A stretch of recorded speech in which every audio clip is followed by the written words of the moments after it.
Gente, boa noite, que bom que vocês estão tranquilos todos, tá? E hoje a gente vai falar sobre Portinari. Não, não é.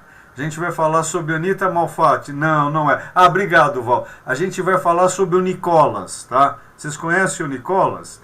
Nicolas Poussin. Esse é um cara que eu adoro. Agora, as puritanas e os puritanos presentes não briguem comigo. Ele é barroco. Então tem que ter um monte de gente pelada. É barroco, é Peter Paul Rubens, Tiziano, Poussin, Peter Paul Rubens, deixa eu ver aqui mais. Toda essa turminha pinta gente nu, tá bom? Pessoas ali meio indo pra praia, né? Essa história toda. Agora, Nicolas Poussin, felizmente nós estamos aqui, porém, infelizmente a gente não tem uma qualidade tão boa de imagens, mas os trabalhos desse cara, eu acho que em termos de técnica, é um dos caras que eu mais... Eu adoro a técnica dele, ele é muito legal, o color, a paleta de cores que esse cara tem é extraordinária. Porém, eu estou trazendo ele aqui para vocês como título, né? Ele é um pintor filósofo, esse é o ponto, tá? Isso é muito legal. E lá vamos nós então, deixa eu... aqui, tá bom. E hoje eu estou trazendo algo... Hoje eu vou fazer algo muito especial, gente. Eu não... Como é algo especial, a gente gosta e não gosta, né? Vamos ver o que vocês acham, tá? Do que eu vou fazer hoje, pois eu quero ouvir a opinião de vocês. Val, você precisa me liberar para aprontar aqui. Tá, ainda não. Ponto. Faz de novo o positivo. Faz de novo o positivo, Val. Ai, você fez a unha, Val. Ficou tão bonito. Gostei. Ai, que lindo. Tá bom, Sônia. Tá bom, Sônia. Eu me seguro. Pera aí. Aqui, ó. Aqui. Pera aí. Ah, ele não aumenta assim. Como eu sou bobo, né? Vocês viram como... Deixa eu ver aqui. Eu preciso aumentar ele primeiro. Pera aí. Por que às vezes funciona, às vezes não, né? Depende da... Opa, pera aí. Já volto, já tô chegando, gente. Aqui, ó. E, Sônia? Ficou figurona? Legal? Legal, tá bom. Aí, Val, bacana. Essa é, olha que legal o S dele, olha a assinatura dele. N, Nicolas Poussin. O S dele vai até lá embaixo, gente. Tá bom, né? Acho que ele é francês. Francês, porém, morou mais de 30 anos em Roma. Viu, Sacha? O italiano dele era ótimo. Então vamos entrar para a vidinha desse cara. Eu trouxe aqui, vejam esse desenho dele.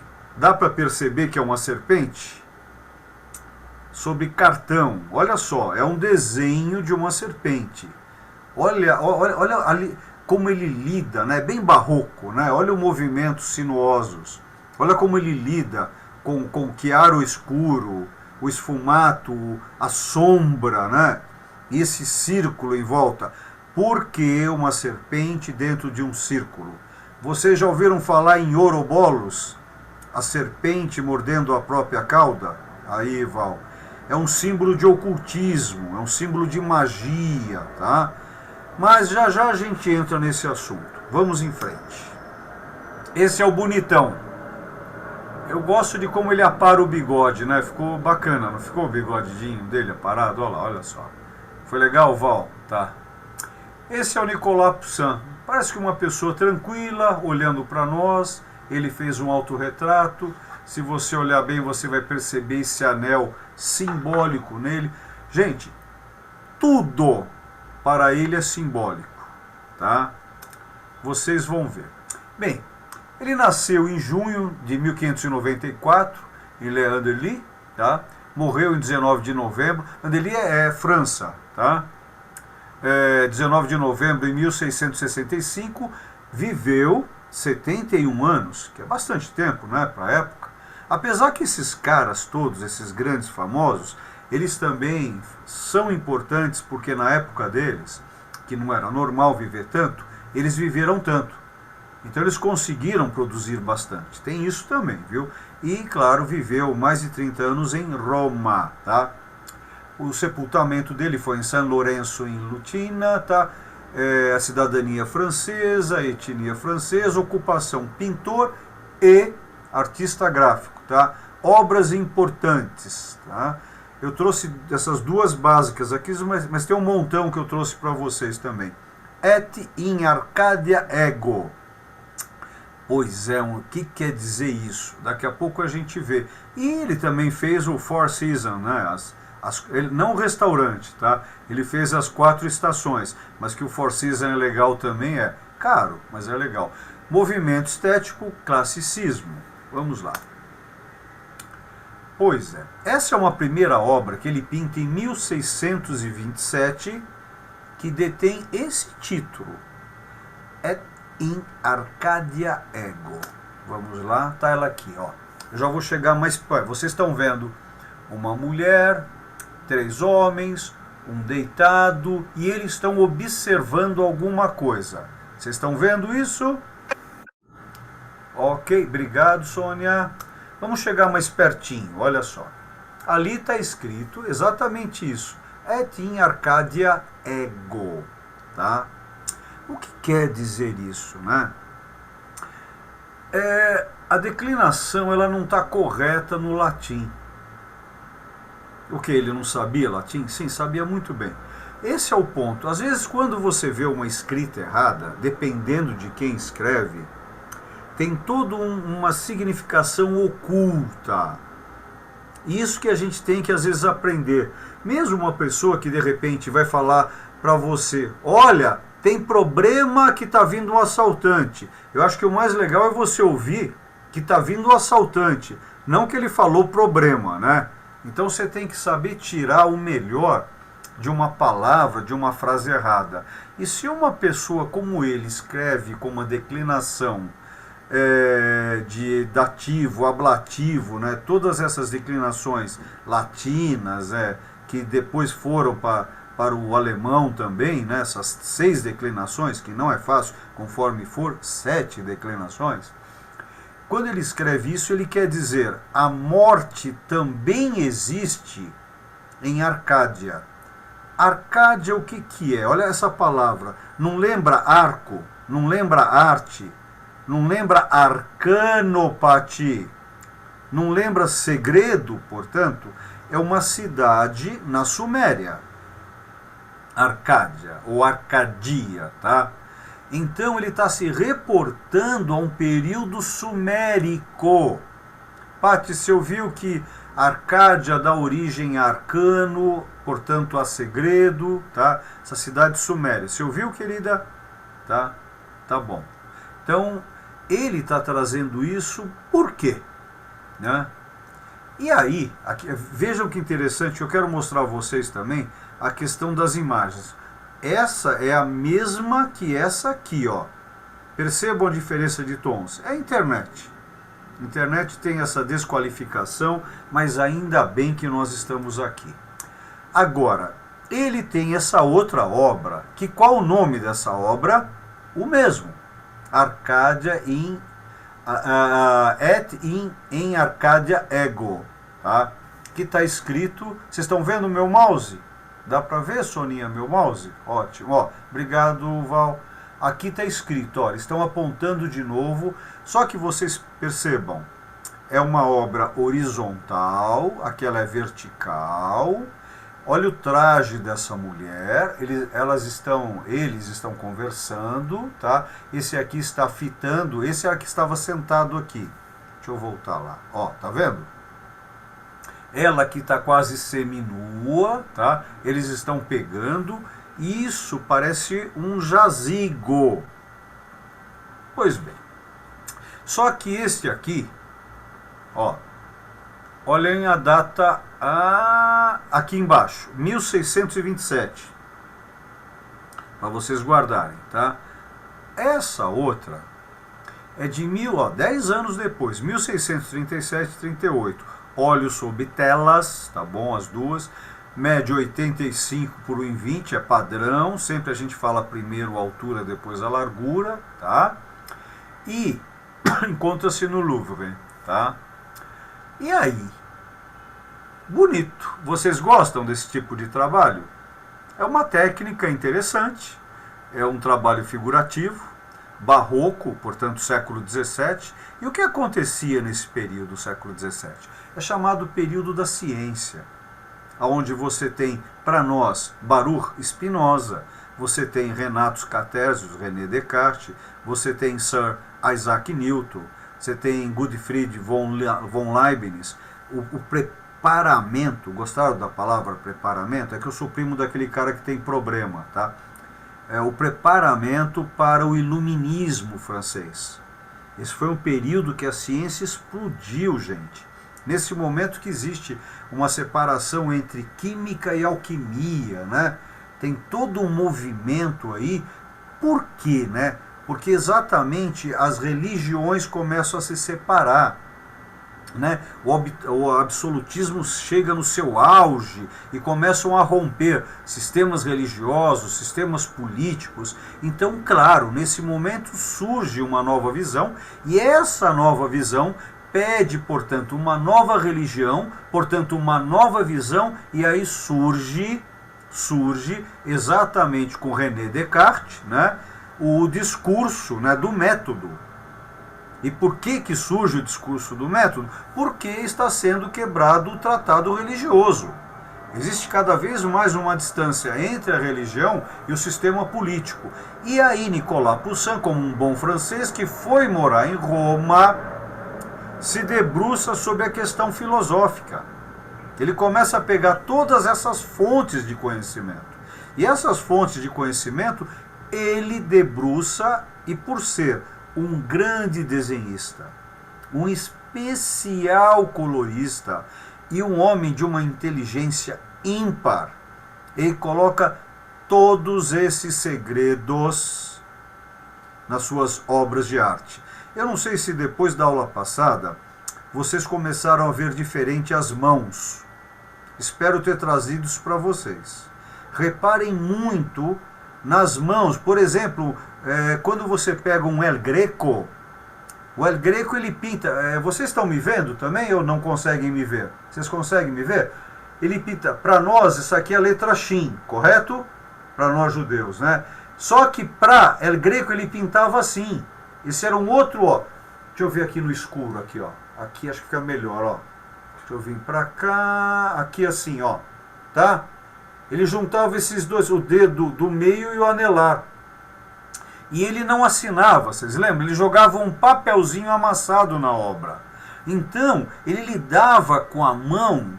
Tem determinados artistas que estão indicando. Lembram Leonardo da Vinci, o João Batista indicando para os céus? Né? Então aqui tem todo o sistema, mas lá vamos nós, se preparem. Olha um pequeno estudo dessa obra. Vocês conseguem ver? Olha um lado, um pentagrama normal e dentro dele o invertido. Aqui você tem toda uma análise de cada ponto da obra dele. E essa é a figura primeira. Não trouxe mais aqui, porque senão vocês às vezes, um dia quando vocês me encontrarem, vocês vão me matar, tá?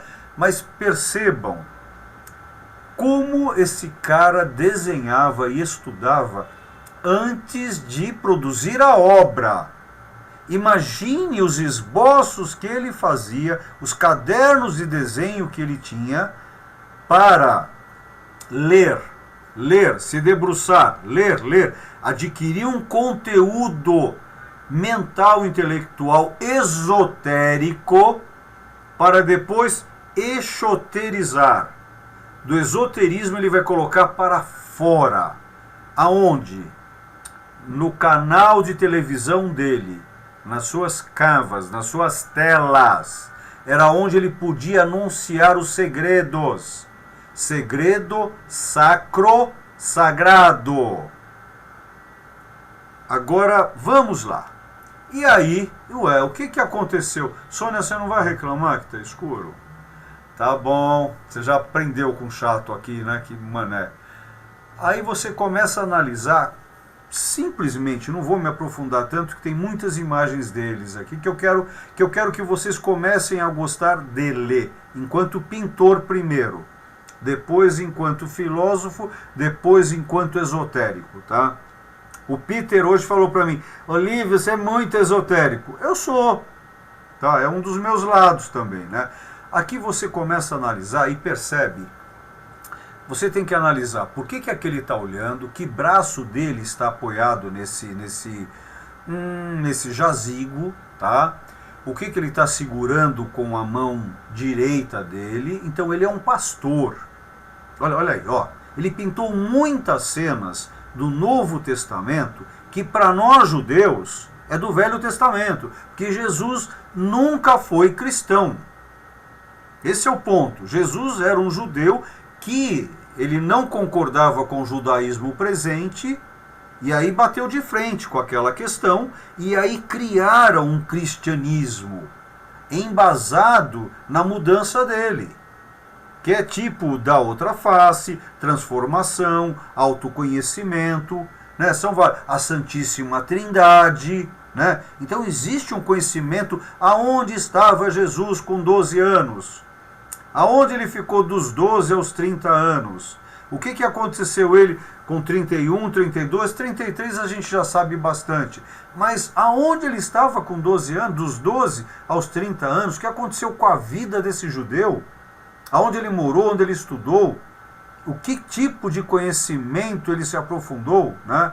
Então, Poussin trata muito de Jesus, o judeu, em suas obras. Tá?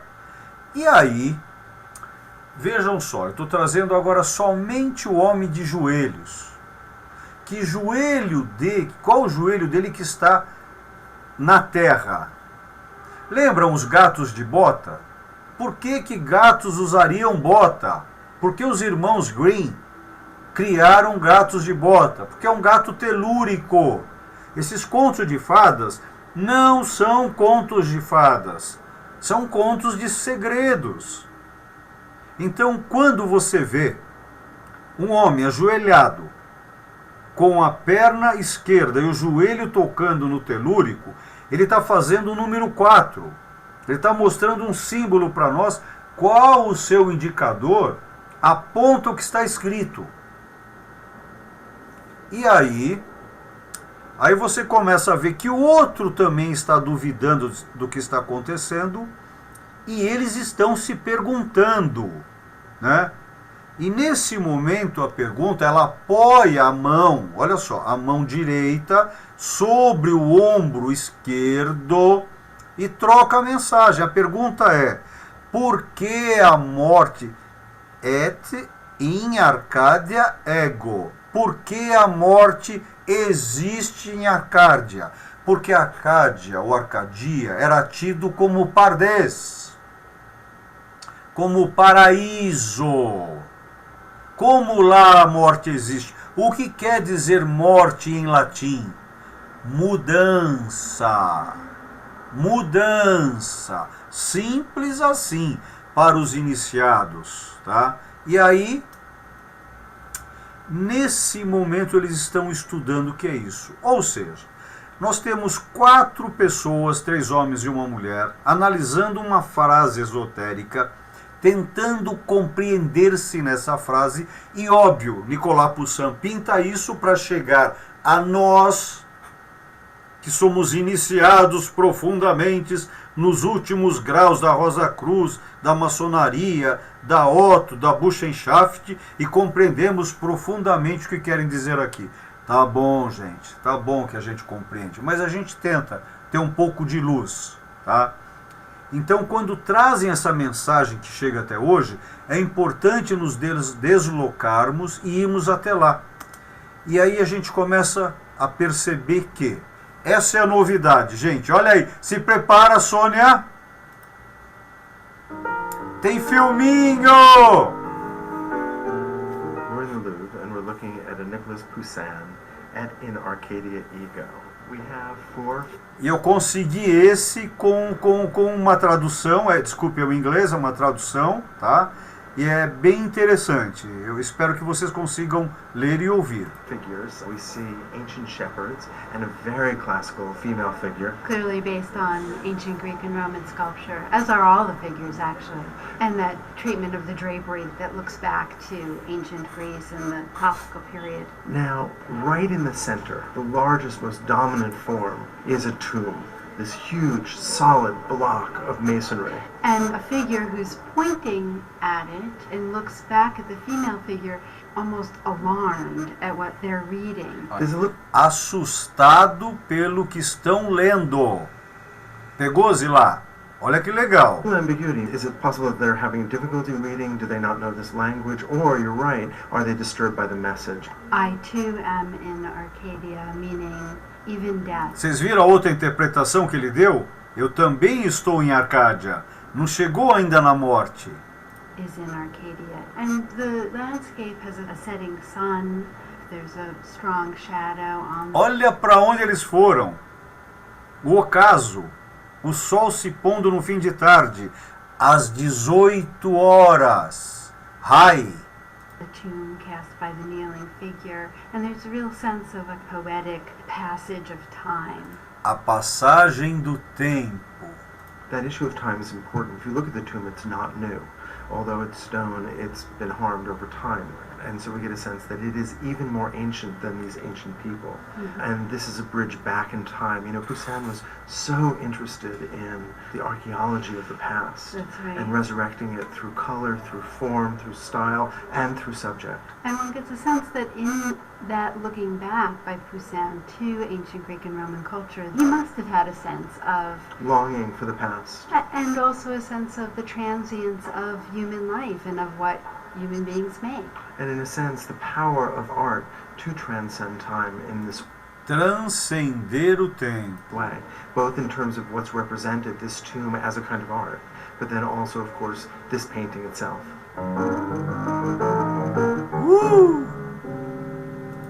Gostou, Soninha? Ai, linda, eu te amo.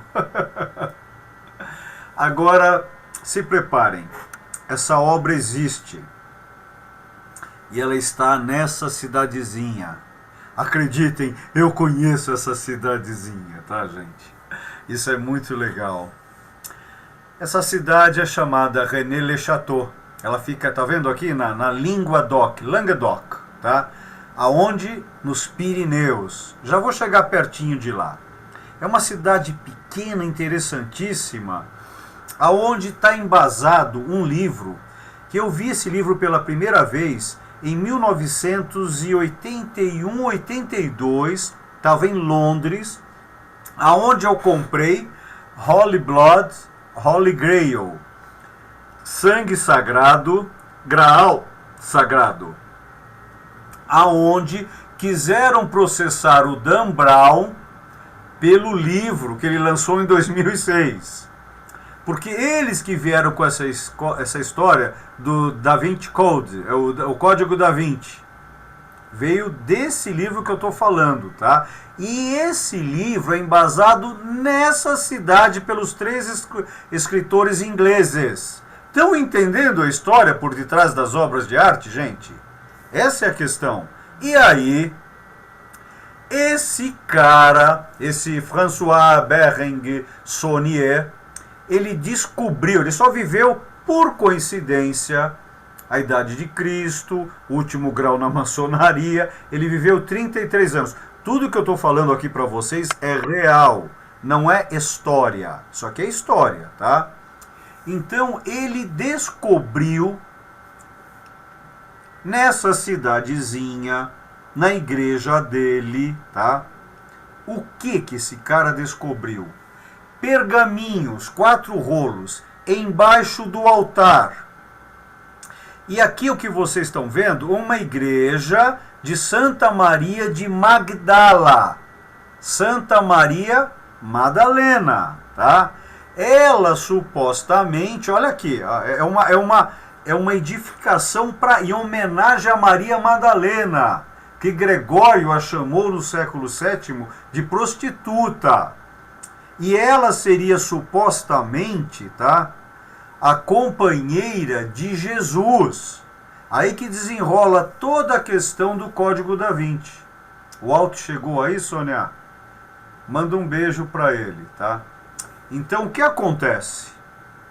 Nesse local, René Le Chateau, aonde supostamente Maria Madalena viveu com Sara, a filha, Sara em hebrite, princesa, tá?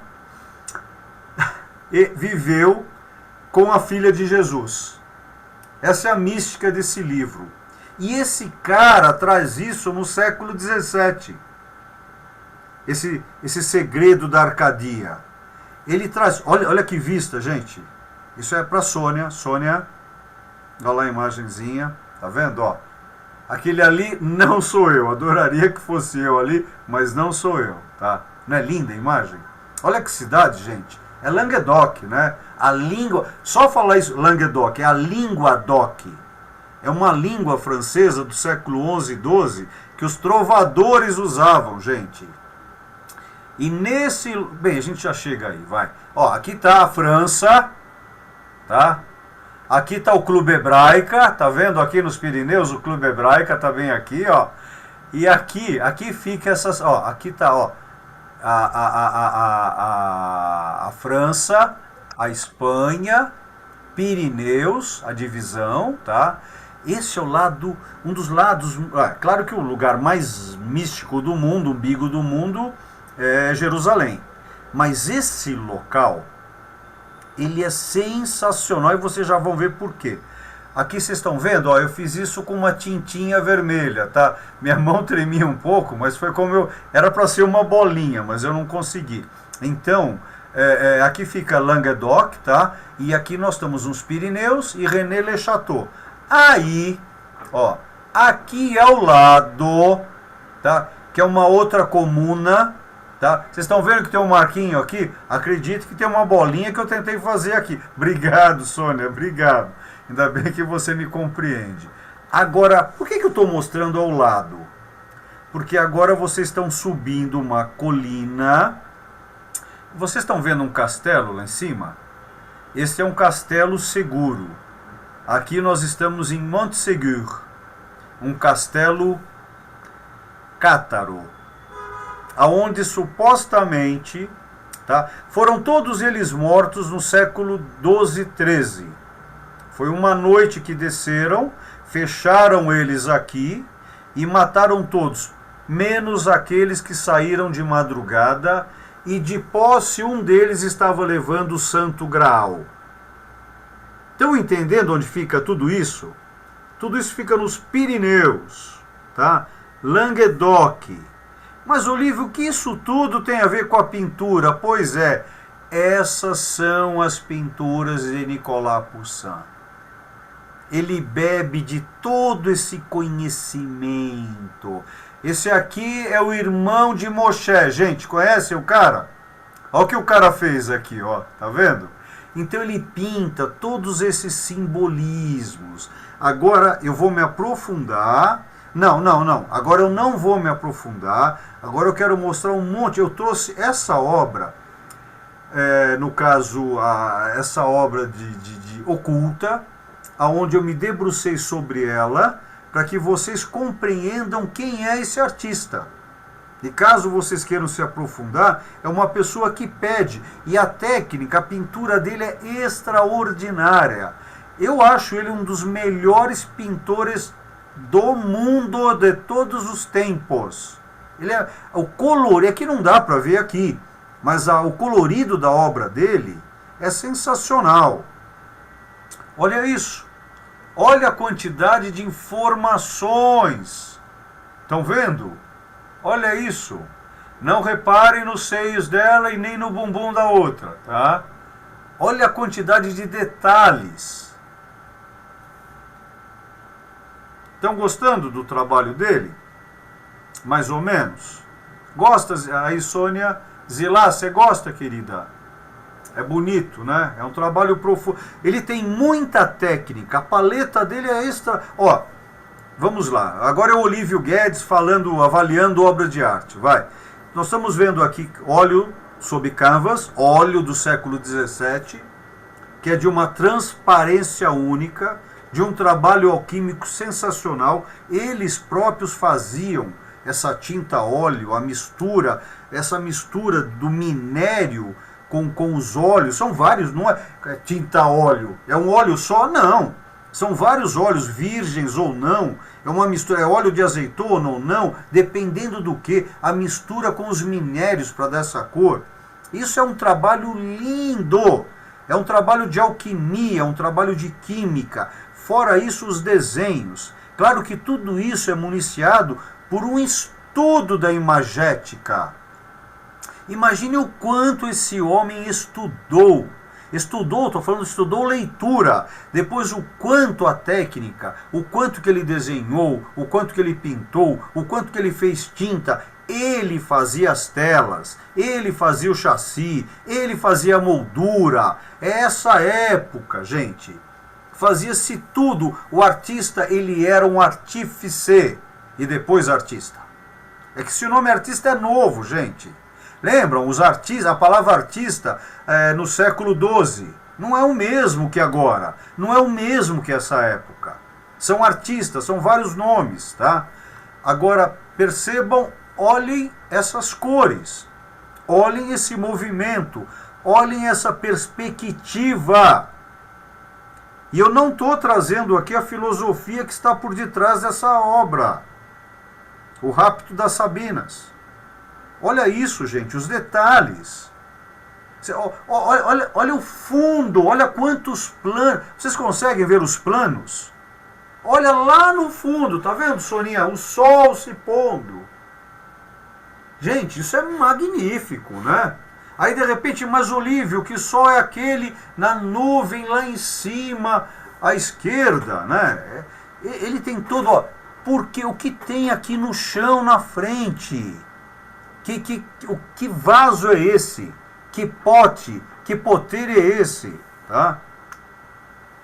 Olhem isso, gente. Olhem esse movimento. Vejam essa nuvem. Sim. Olha os detalhes. Essa mãe com a criança. Que simbolismo é esse? O que está acontecendo aqui? Não? Vejam primeiro... sintam primeiro o gosto, se vocês gostam ou não. Depois disso, tentem a perceber a técnica. O que é a técnica? É a profundidade, as cores, os personagens, a natureza, o sol ou lua, a água. Estão vendo a água aqui embaixo à direita? Agora eu estou entrando numa análise de técnica, tá? Agora, se vocês começarem, é que não dá para vocês, mas cada rosto, cada músculo, cada roupa, o que eu adoro nele, se preparem agora, são os tecidos, as dobras. Então a qualidade do branco que ele usar, porque quando você vê dobra, você vê, é uma enganação, é chiaro escuro, é branco e preto. Ele pinta, ele usa a cor azul, mas o que vai dar essa visão de dobra para nós é como ele sabe lidar com branco e com preto. É saber lidar com essas cores. Olhem isso. Olha esse azul. Olha a dobra, olha o movimento do vento, do corpo, da dança delas. Percebam aquele sol nas nuvens, os deuses ali em cima. Chovendo na nuvem embaixo, ali mais para a direita. Olha a qualidade da obra. Agora, aí nós vamos entrar nos simbolismos. Olha Janus aqui. Estão vendo nesse obelisco, pequeno obelisco? Percebam esse puto tocando flauta. Não é que eu estou xingando ele, o título é puto, tá, gente? Puto é como se chama anjinhos. Estão vendo aqui, ó? Olha o simbolismo da ampulheta. Estão vendo aqui? Olha isso. Gente, olha como percebam. Olha que circunstância, aonde ele nos leva. Olha o ambiente que ele consegue nos levar. O silêncio, a densidade dessas árvores negras, escuras. Olha como ele trabalha o branco. O branco só tem esse branco por causa da quantidade de chumbo que tem na tinta. Isso é muito. Acreditem em mim, por favor, é muito especial. E quando você se debruça para entender aonde é isso aqui, o que são esses personagens, e cada um está fazendo algo necessário. Agora vocês vão entrar numa seara extraordinária. São as 4 estações. Anotou, Pati? 4 Seasons. Vamos lá. E adivinha o que tem agora antes?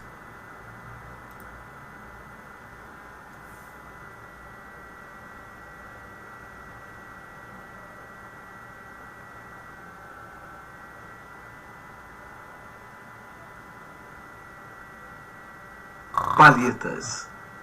Distribuição Sinapse. Admirável tremor do tempo.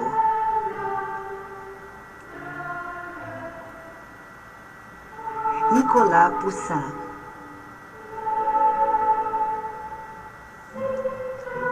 As 4 estações. A qualidade desse não é tão Museu boa. do Louvre, Paris.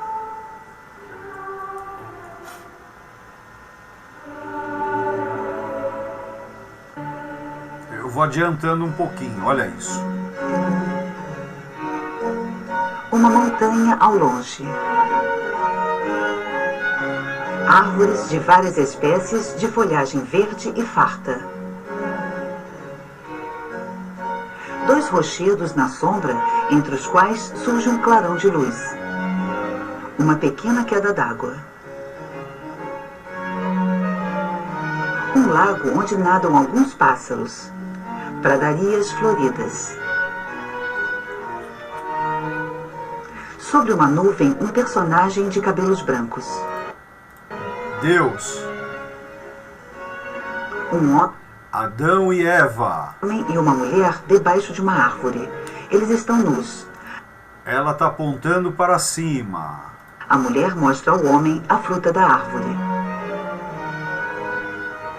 Nós estamos no Pardês, nós estamos no paraíso, e para ele aqui é a primavera.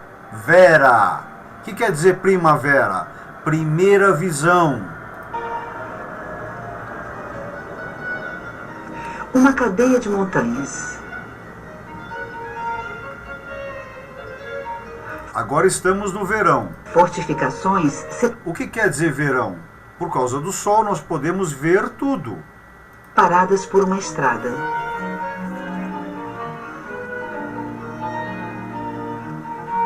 Um campo de trigo durante a colheita. Uma grande árvore em primeiro plano e outra árvore mais discreta à direita. Agora, por que ele colocou trigo? Lembram? O joio do trigo é um simbolismo maçônico dessa época, que tinha outro nome. De 5 cavalos, conduzidos por um homem com um chicote, pisoteia o trigo. Por que 5 cavalos? Os 5 sentidos. Sim? Um homem tocando gaita de fole.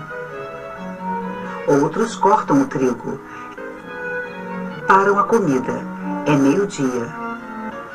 Ajoelhada. Eu vou adiantando. Uma montanha de picos escarpados. Era aqui era interessante essa parte.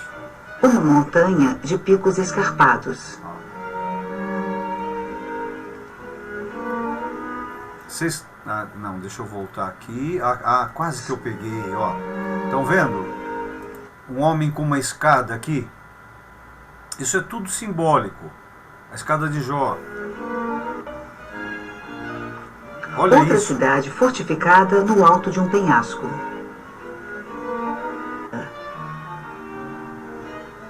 À esquerda, um rochedo com uma árvore de tronco fino. Ao lado, uma grande árvore frutífera.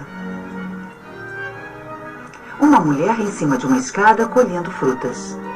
Tinha que ser uma mulher, lembram? A serpente, né? Dois personagens transportam um enorme cacho de uva preso em uma vara. Tá, eu vou sair daqui agora. Esse é o que nós estamos estudando. Sair do filminho agora, tá, gente? Olha o que nós estamos vendo aqui, ó. Deus observando Adão e Eva. Aqui tem uma queda d'água, lembra como mostrado lá os cisnes? Aqui nós temos a árvore do conhecimento. Então ele trata tudo isso nessas 4 obras. Portanto, ó, a outra que nós estamos vendo agora, vamos pular para mais uma. Olha isso aqui. Por que o vinho? Né? Por que a escada? Por que essa cidade ou esse castelo ali? Tá? E aqui a última, que é o dilúvio, que ele trata como dilúvio e como inverno. Olha a riqueza de detalhes. É que se eu for me debruçar tanto, vocês vão me matar. Né? Mas olha como ele lida com a paleta de cores. Vocês percebem que essa é uma tela sólida, densa. A qualidade das cores, a qualidade das formas e principalmente o conteúdo narrativo. Como esse homem tinha conhecimento, ele não era um copiste, ele realmente criava. Ele trazia para nós mensagens, simplesmente uma mensagem de gostar, mas num mergulho profundo, um conhecimento esotérico, né, das suas obras. Eu infelizmente, eu esqueci de colocar aqui, vocês podem brigar comigo quando me encontrarem, a última ceia dele, tá? Que é uma obra muito especial, aonde, lembram que a última ceia de Leonardo da Vinci, João Batista parece uma mulher. Lembram falando para vocês? A última ceia dele, João Batista é o único que está debruçado sobre a mesa. Isso eu trarei para vocês, tá? É algo extraordinário, tá? Deixa eu ver aqui. Aqui eu dou por encerrado, senão vocês me matam, né? A gente tem o nosso... Vamos entrar na nossa discussão agora. Ó, o que eu tentei trazer aqui para vocês hoje com o Poussin é um artista que quem conhecia... Oi, Ilva, tudo bem, querida? Não tinha te visto. Quem não conhecia Poussin aqui? Nossa, todos vocês já conheciam? Que bom, ótimo. Ah, o Nilson não conhecia. Nilson, só você... Ah, a Beth também não. Alguém mais? Ah, a Ilva também não. Tá bom, tá. A Paty, obrigado pela honestidade. Gente, o que acontece? Alguém tá nervoso? Aí alguém jogou alguma coisa no chão? Vamos parar de jogar coisa em mim aqui. Na próxima eu trago a última cena dele, tá bom? Como vocês são? Eu não falei Conceição, eu me lembro muito bem, não. Falei, tá bom. Tô falando demais hoje, né, Sônia? Tá bom. Então, Nicolas Poussin, eu tô achando ele importante para vocês, porque eu acho ele único em termos de paleta de cores, em questão de forma de arte. Só que, além disso, ele é um filósofo, ele se debruçou sobre o trabalho dele. Então, quando você vê que ele pintou uma maçãzinha, uma macieira, tem todo um simbolismo profundo ali na obra. Se você vê aquelas... Existe uma quantidade de obras onde ele trata de Jesus, e essa parte de Jesus, vocês precisam ver as vestimentas entre ele, entre a mãe Maria, entre Maria Madalena, entre Santana, e todo o entourage em volta, somente pelas cores. Então é uma pintura com técnica fabulosa, falando de figurativo, o barroco, século XVII, de um conhecimento técnico de lidar com as pinceladas, tá? É que esse período barroco, veja, a pincelada não é uma pincelada impressionista ou expressionista. É uma pincelada, por gentileza, olhem para mim, é uma pincelada assim, gente. Ela tem esse movimento, ó, esse movimento. Então tem toda uma técnica que não é en passant, d'accord? Não é en passant, certo, gente? Ele vai, são técnicas de um período aonde o conhecimento desse filósofo, pintor ou pintor-filósofo, traz para nós um conteúdo, e acreditem que existem, na minha opinião, pouquíssimos livros que tratam dessa visão dele. Eu só pude ter a facilidade, eu tive muita e tenho muita sorte na minha vida. Eu tenho amigos muito especiais. Tenho amigo até como um barbudão ali que já me deu uns livros que foram muito importantes, viu, doutor Sacha? Sabe? Então a vida, ela até hoje, ela me favoreceu muito, gente. E é o que eu tento fazer aqui. Porque o conhecimento, ele tem peso. E se você não passar o conhecimento, você fica por demais pesado e não consegue alçar aos céus. Tá? O conhecimento, ele tem que ser passado. Tem que ser passado. Tá? Então, quando... Eu não sei se eu consigo atingir vocês. Poussin é um ser de difícil acesso em termos de conteúdo. Vocês vão encontrar, existem... Sônia, tem filmes na internet muito bem feitos na internet sobre ele, mas o conteúdo quanto à busca de detalhes de signos e símbolos, significantes, significados, principalmente, Pati, o lado esotérico dele. E agora, Chico e Maria. Eu aconselho a vocês se debruçarem sobre esse artista. O conteúdo cristão. Eu preciso falar uma coisa para vocês. Quando a gente fala de Cabala, lembram? Eu estava, que quem já me ouviu falando, até mais ou menos há 2 anos atrás, eu estudo Cabala, sei lá, 25 anos, tá? Só que eu percebi, a partir do Rabino Gurari, numa palestra dele, ele me fala, mas as Cabalas, ali para mim caiu a ficha. As Cabalas, Chico e Maria. Então, não é o cristianismo, são os cristianismos. A Sandra sabe muito bem disso, porque ela estuda o medievo. Então você tem várias linhas. Esse cara, Poussin, ele traz isso, gente. Ele traz todo um conteúdo oculto do cristianismo primitivo, judaico. Muito profundo e lindo, é magnífico. Agora, para vocês artistas que estão aqui, a técnica desse cara, a tinta alquímica criada por ele, as canvas, as telas, os desenhos desse cara são extraordinários. Não adianta.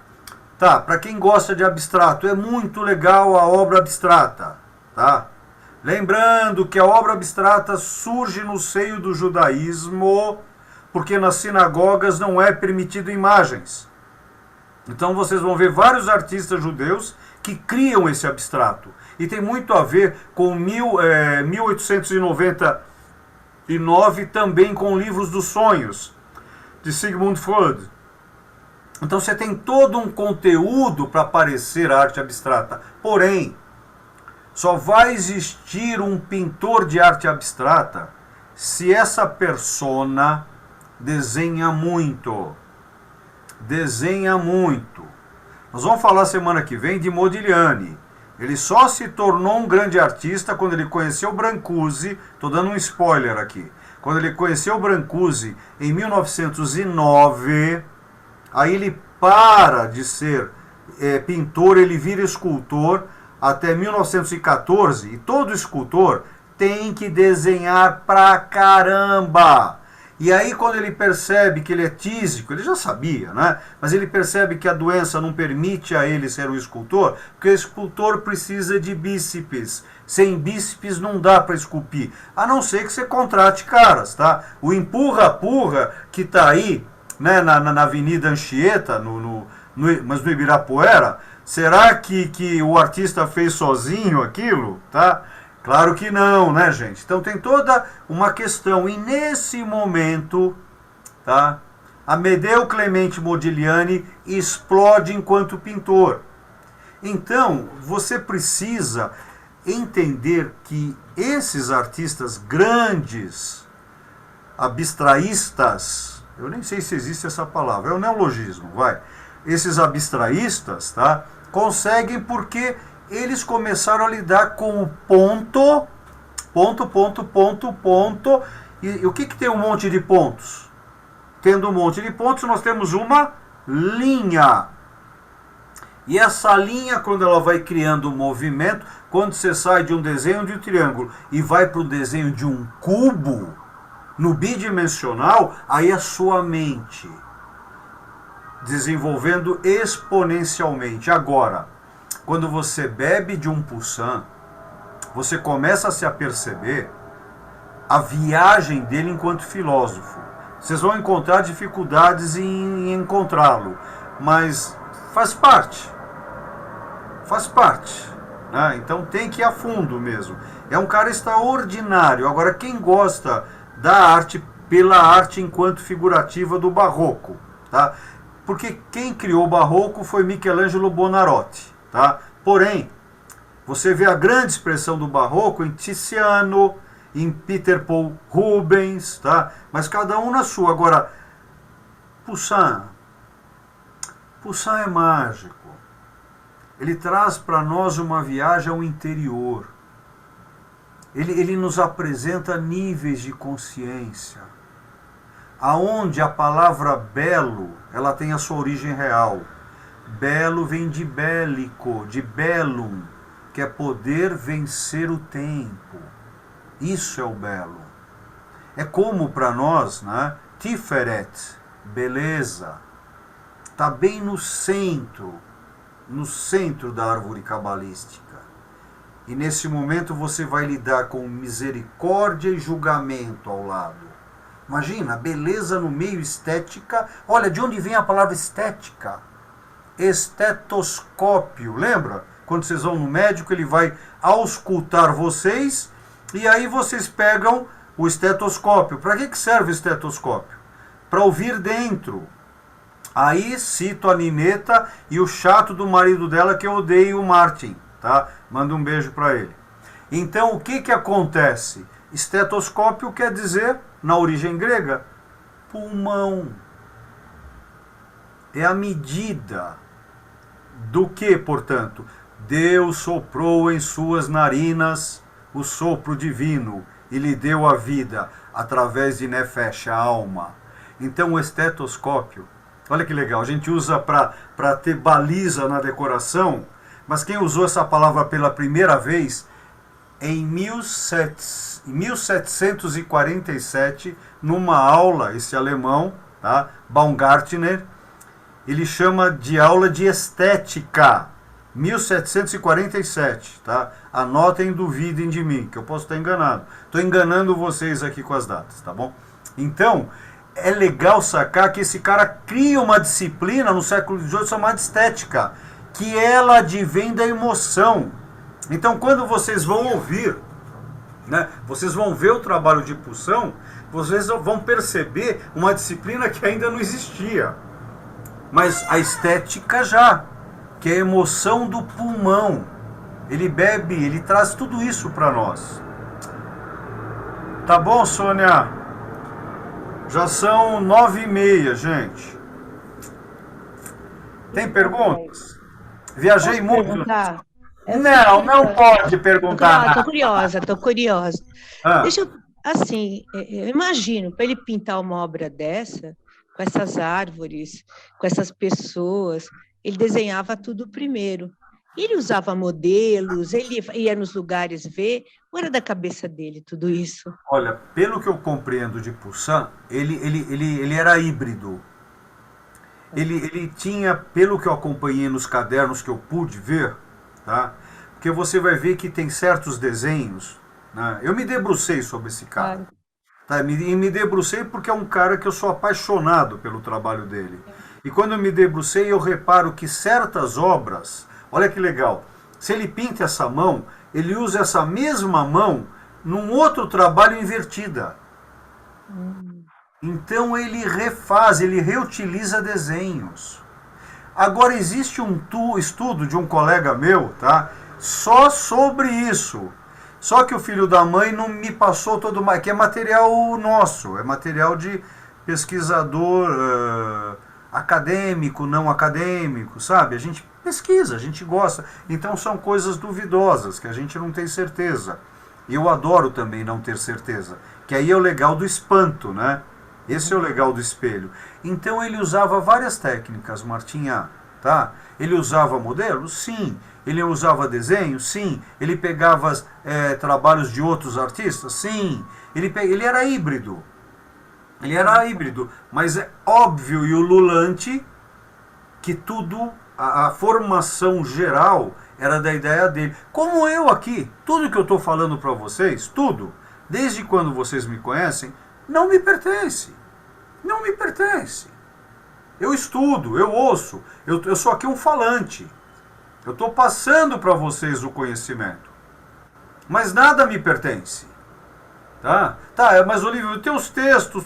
Sim, mas são compilações, gente. Sir Isaac Newton. Nós chegamos onde chegamos porque estamos apoiados em ombros de gigantes. É isso. Eu estou apoiado em ombros de encíclopes. Enciclopédias gigantes. Pessoas enormes. Por isso que eu não gosto do fácil. Porque o fácil é fácil. Marta, te respondi, minha queridinha? E quanto tempo mais ou menos leva uma obra dessa? Isso você tem noção para ele fazer uma obra? Olha que legal, olha que legal. Cada uma tinha o seu tempo, pelo que o pessoal analisou. Por exemplo, a obra que parece bem mais fácil, né, La Gioconda, ele nunca terminou, Leonardo da Vinci. Nunca terminou. Por isso que ela sempre andou com ele. Tá? E quem dava a passagem para ele da Itália para a França era o Sacha. Ele que dava, ele ligava e falava, olha, estou mandando aí o password para ele lá. Não era, Sacha? Fala a verdade agora. Pode falar que era, olha, viu? Então o tempo é difícil, é que cada obra, eles não tinham... Marta, claro que eles sobreviviam disso, tinha encomenda, começo, meio e fim, né? Mas esses caras, era uma vida romântica, né? Eles tinham um tempo deles, né? Um tempo próprio. E lembra, esse período, o relógio de pulso era uma ampulheta, né? O relógio mesmo só vai ter... O relógio de pulso só vai ser criado para o nosso grande aviador, né? No começo do século passado. Esse nosso querido aviador, Saint-Dumont, ele precisava de um relógio de pulso para pilotar o seu avião.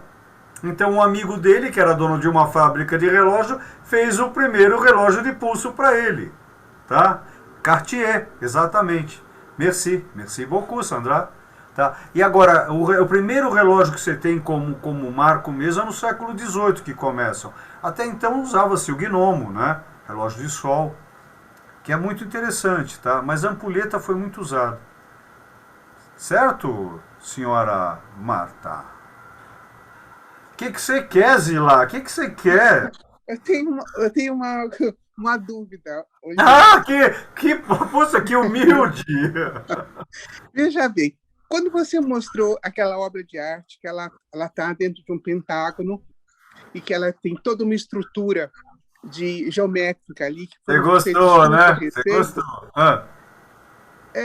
Eu me pergunto, Olívio, não existe uma intuição do artista quando ele faz? Eu acho que ele não está tão preso a tanta geometria assim. Existe uma intuição dele, que ele coloca na obra. E depois vem os estudiosos e se debruçam em cima disso e começam a achar as coordenadas. É isso ou não? É isso e não. No caso de Poussin, porque ele era um cara, eu acho, pera, eu vou ligar para ele, pera aí. Poussin, me diga uma coisa, como é que você era? Olha só, ele está respondendo. Olha só, Zila, eu acho que esse cara era um cara muito, você vai me entender, tá? Nós dois falamos a mesma língua, tá? A mesma língua mãe, tá? Ele era um cara muito intuitivo, porém, ele tinha que passar, esses caras, Leonardo, Michelangelo, ele. Poxa, um dia eu vou pegar, a gente vai montar um outro curso, só dos lados desses pintores ocultistas, que é muito legal, é muito profundo. Só que ele tinha que passar, Zilá, querida, essa mensagem, que senão seria somente uma pintura intuitiva, emocional. Então, Vontade, desejo. Desejo tá aqui, Desejo aqui, vontade tá aqui. Né? Então ele tinha a intuição. Essa intuição vinha por causa que ele se debruçava em várias coisas. claro. Aí ele criava uma técnica, tá? E ponto. Agora, claro que você está muito certa. O Olívio Guedes, pelo toque dele, ele vai esboçar todo um conhecimento em cima dele, porque eu tenho um determinado tipo de toques, e lá. Então, os estudantes sobre a matéria desenvolvem as suas teorias. E por artista não estar vivo, minha querida, não adianta ele telefonar para mim, porque ele não está aqui. Então eu posso te afirmar por mim, por estudos, algumas coisas, mas os meus estudos, olha que legal, são meus estudos, Zilá, enquanto são meus estudos. Né? Eu te respondi, Zilá? Sim, obrigado. É um complexo, tá? Você viu que não dá para fechar, eu não consigo fechar esse assunto. Mas obrigado pela pergunta que, acredite, você me ajudou. Que tem uma coisa nele que até hoje eu estou estudando e não consigo. Que é muito legal, que são níveis que ele trata. Ou eu acho que ele trata. Tá bom? Tá. Obrigado. Tá. Eu que agradeço. Que Eu mais? posso fazer uma pergunta? Olha, lá vem você com as tuas perguntas que eu não aguento mais. Manda, Nilson, bacana, manda. Na linha de pensamento desse módulo e como também das aulas, o estado da técnica, você traria um conceito no sentido que seria o estado da técnica? Nessa linha de Eu não entendi, você falou estado da técnica? Isso, exatamente. Ela pode ser depurada a partir do movimento ou de cada artista como referência? Eu não tenho outra resposta. É de cada. Isso é muito particular. É muito particular.